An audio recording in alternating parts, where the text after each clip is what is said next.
Vous l'avez vu, hein, enfin hier matin, on l'a vu la vidéo de cette jeune femme voilée qui se fait refuser un job dans un magasin de chaussures à Strasbourg. Apparemment, le gérant du magasin qui a refusé une intérimaire voilée serait aujourd'hui menacé de mort et aurait dû fermer sa boutique. Je l'avais dit hier. Hein. Voilà, exactement. Voilà, oui, Oui, malheureusement. Ça devient une affaire d'État. Oui. C'est-à-dire que c'est géré au plus haut niveau maintenant. Effectivement, il y a plein de spéculations, mais c'est vrai que du coup, le gérant... Pourquoi la filmer? Voilà. C'est ça que je comprends pas, moi. Ce que je disais hier. Moi, le truc, je comprends pas. Donc ça veut dire que c'était prémédité. Excusez-moi de vous dire ça. Elle voulait l'afficher en tout cas. Bah oui.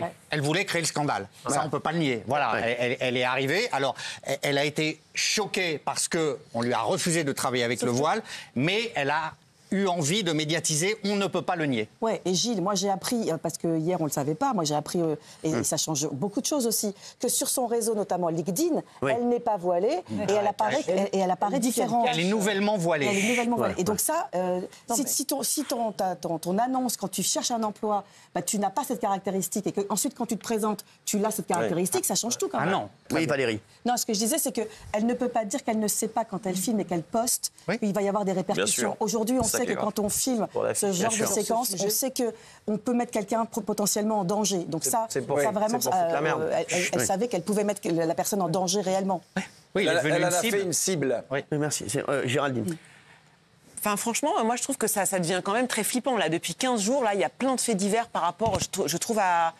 Je sais pas, je trouve que les revendications religieuses, quelles qu'elles soient, je trouve qu'elles sont beaucoup trop présentes dans notre société. Je trouve que dans la sphère publique, aujourd'hui, on n'a pas le droit d'avoir un voile. Ben, je me demande s'il ne faudrait pas l'étendre, finalement, à la sphère privée, pour au moins protéger les gens d'eux-mêmes, des menaces et tout ça, parce que je trouve que c'est beaucoup trop tendu, c'est beaucoup trop agressif. Et ça devient complètement fou. Et au moins, en France, on devrait se positionner. Ben voilà, quand on travaille, il n'y a pas de voile. Il est positionné.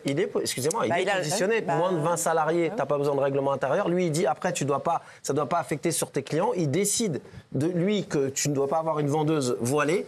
Il lui a dit non, je ne te donne pas du travail. Si elle veut le travail, c'est deux solutions.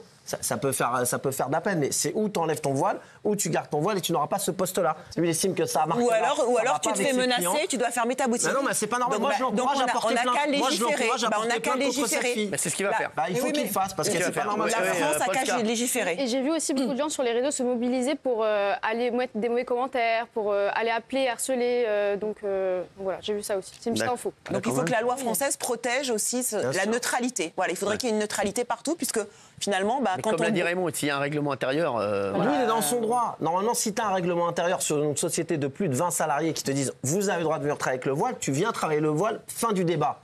C'est ce que je disais hier, pour vendre des chaussures, il n'y a pas de problème. Lui, il estime que dans sa boutique, la clientèle, il ne veut pas qu'on ait de signes religieux dans sa boutique. Et quand on voit la marque qu'il vend, c'est une marque un peu classe, un peu chic. Il doit estimer que ses clients ne veulent pas de femmes voilées. Il n'en veut pas, il n'en a peut-être jamais embauché. Il n'en embauchera jamais. Et c'est comme ça. Tu peux lui en vouloir en quoi? Moi, j'en veux à la fille de s'être filmée et de l'avoir jetée comme ça en pâture. Il faut que lui soit défendu dans un premier temps. Il ne faut pas le laisser tomber. La boutique, elle doit rester ouverte. Et je l'encourage à déposer plainte pour pas que d'autres font pareil.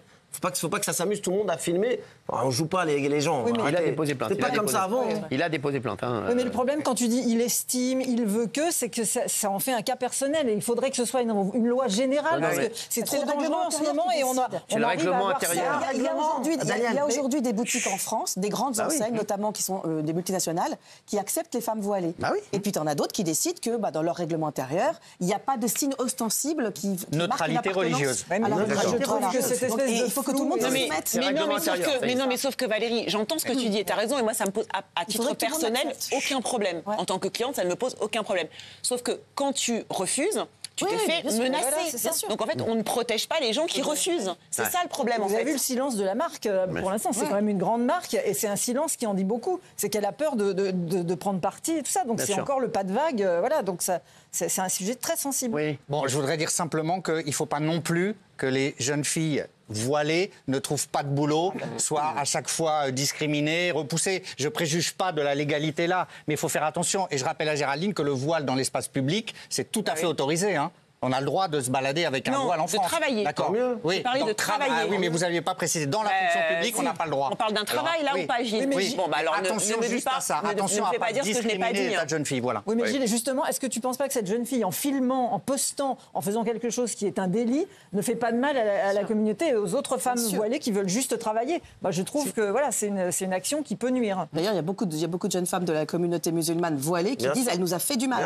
Exactement. Exactement. C'est des trucs qui n'existaient pas avant, ça on se met des problèmes. Il n'y avait pas ça. Moi, j'entendais pas ça, moi. Mais c'est vrai, il a raison. Alors, c'est parce qu'il n'y avait pas les réseaux sociaux ou c'est parce que j'ai dormi pendant 15 ans. Mais là, ça fait 15 jours, comme a dit Géraldine, ça fait 15 jours que je me réveille avec des histoires où je vois des mecs, tu bois des rosés sur les quais de Seine, je vais t'égorger parce que c'est l'Aïd. Tu n'as pas à boire du rosé. Ou alors, j'ai dormi pendant 15 ans. Il faut qu'à un moment donné, on arrête. Il faut qu'à un moment donné aussi, toute la communauté musulmane, elle fasse bloc contre ces gens-là parce que ces gens-là leur font énormément de mal. Ces gens-là font énormément de mal. Parce que les gens, quand le mec il est à Clermont-Ferrand, qu'il n'y a pas de musulmans chez lui, ou je dis Clermont-Ferrand ou dans le Luberon, il n'a pas de musulmans dans son village. Il regarde la télé, il regarde BFM, il regarde CNews, LCI, il dit mais c'est quoi ce pays? Allez hop, je vais prendre mon bulletin de vote. Enfin, les mecs, réveillez-vous, on est en train de faire n'importe quoi. Alors je veux bien qu'on s'occupe de plein de problèmes. Ça va pas, ça va pas. Mais occupons-nous d'abord des problèmes qui font du mal aux gens. Et je pense que ça fait énormément de mal à la communauté musulmane. Il n'y avait pas ça avant. Il n'y avait pas. On vivait ensemble. Je suis d'accord. On avait le droit de vivre ensemble. Je suis d'accord. Alors, Gilles, qu'est-ce que t'as à faire ça? Non, je suis pas d'accord avec Raymond. Mais qu'est-ce que t'as à faire ça? Pourquoi tu peux ne pas être d'accord avec ce qu'il dit? Pourquoi tu peux ne pas être d'accord avec ce qu'il dit? Quand il prône le vivre ensemble, en quoi tu ne peux pas être d'accord avec ce qu'il dit? Il défend les musulmans. Il défend les musulmans, Raymond. Mais c'est impossible. Mais il est fou, ce mec. Qu'une infime minorité fait du tort à toute la communauté. Mais non, mais en quoi tu ne peux défendre le vivre ensemble? C'est la phrase. Non, mais sans rien, mais qu'est-ce qui t'arrive là? T'entends l'actu ou pas? Il est fou. Non, mais Odika, hein. Alors oui. C'est la phrase, la communauté musulmane doit faire bloc contre. La communauté musulmane... Bah oui. Ah, non. Si. Bah quoi? Tu dois faire Il est où le problème? Vous voulez pas que je parle? Non, mais, mais Gilles, tu dois faire contre des gens qui te font du mal. Quelqu'un qui fait du mal à ta communauté ou toi, tu vas en subir les frais derrière. Qui tu dois faire bloc contre ces gens-là. Non. Tu dois les soutenir, du coup, tu dois les soutenir. Ou c'est marqué qu'il faut égorger des gens parce qu'ils sont pas comme toi. Parce que toi, tu fais ta religion. Fais ta religion. Tu passes devant un mec qui boit du rosé sur les quais de Seine. Laisse-le. Fais comme ça, laisse-le. Fais ta religion. T'occupe pas de lui, va pas le poignarder, va pas faire des dingueries. À un moment donné, la communauté, tout le monde doit être ensemble. C'est le vivre ensemble. Tu peux pas continuer comme ça, de jour en jour, et on le voit dans les élections. Pourquoi c'est pas bien ce qu'il fait? Mais parce que en disant ça, il est en train de dire que ces gens appartiennent à la communauté musulmane et qu'au nom de l'islam, ils font ça. Ces gens sont considérés, ils sont hors communauté. Mais laissez-moi finir. Ils sont hors communauté musulmane. La communauté musulmane n'a rien à faire de ces gens-là qui égorgent des gens, qui tuent des gens. C'est du délire. Il n'y a pas à faire bloc contre des gens qui n'appartiennent pas à cette communauté. Mais s'ils appartiennent, c'est des brebis galeuses dans une communauté. Mais c'est pas des brebis galeuses, t'es malade ou quoi? Ah bon, les gens qui égorgent des gens, c'est pas des brebis galeuses? D'égorger des gens, t'es fou. On n'a pas dit que c'était l'islam. Mais ils le font au nom de l'islam. Ils le font au nom de l'islam. Bien sûr. J'essaie de te faire comprendre. Je dis pas que je dis pas. J'ai pas les idées. J'essaie de te faire comprendre ce que les gens vivent quand ils sont chez eux et ce que la France est en train de devenir. À chaque fois, Gilles, ne le nie pas. C'est pas la communauté musulmane. C'est ça que je suis en train de t'expliquer. Ce qui est en train de te dire Raymond, c'est que Raymond il prône le vivre ensemble. En fait, c'est des choses qu'on n'entendait pas avant. Chacun fait ce qu'il veut. C'est tout. C'était pas comme ça avant. On traînait avec tout le monde avant. Pas compris ce qu'il a dit. On se retrouve dans un instant, les chéris.